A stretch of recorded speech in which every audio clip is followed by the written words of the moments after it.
What we're doing here in Gainesville at this forest is we are putting on an animal crime scene workshop. We have about 35 attendees from all over the world from different disciplines of law enforcement, investigators, emergency responders, and veterinarians. The scenes are set up based on basic scenarios that investigators are likely to find. There's categories of trauma that we like to teach the recognition of, such as a sharp force injury with a stabbing, a gunshot wound, blunt force trauma with an animal being hit with an object. So these are common things that are found in field investigations. So we try to recreate those types of scenes here, and the trauma to the animal is recreated on the skeletons that we have here. What they're doing is excavating in an archaeological way.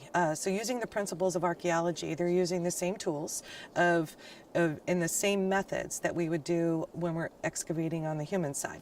So they're using trowels to take off a few inches of dirt at a time, and they're also using brushes around the more fragile items of evidence, like the bones or anything that might fall apart when they touched it. What we're usually dealing with is remains that have been dumped somewhere and decomposing, or they've been buried. So that is what affects most of our cases. How do we discover that evidence, and how do we process that evidence properly? So that's why it's important. There's rarely a case where we have fresh discovery of an animal.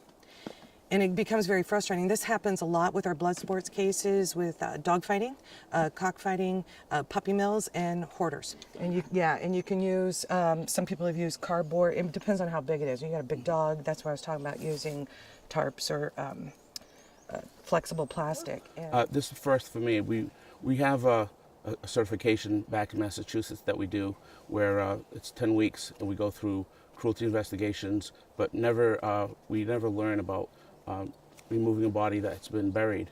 And this is a good training for me because we have had situations like that. With animal cruelty, there's usually no witness or reluctant witnesses, and certainly the victims cannot testify even if they're alive when we're dealing with animals. So they are always evidence-based cases.